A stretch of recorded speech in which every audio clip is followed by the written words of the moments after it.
जैसे मैं पहले किसी से भी ठीक से बात नहीं कर पाती थी, मेरे काम से काम रखती थी और जैसे हाउस वाइफ हूँ, मैं बाहर के लोगों में भी मतलब ठीक से सामने नज़र मिला कर बात नहीं कर पाती थी। लेकिन टिकटॉक के ज़रिए ही मुझ में इतना कॉन्फिडेंस आया है मैम।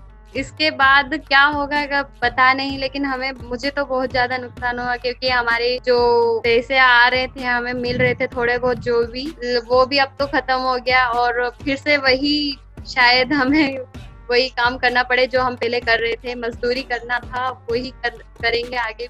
टिकटॉक में जुड़ने के बाद बहुत सारे बदलाव आए ज़िंदगी में, क्योंकि टिकटॉक की वजह से बहुत अच्छा प्लेटफॉर्म मिला हमें।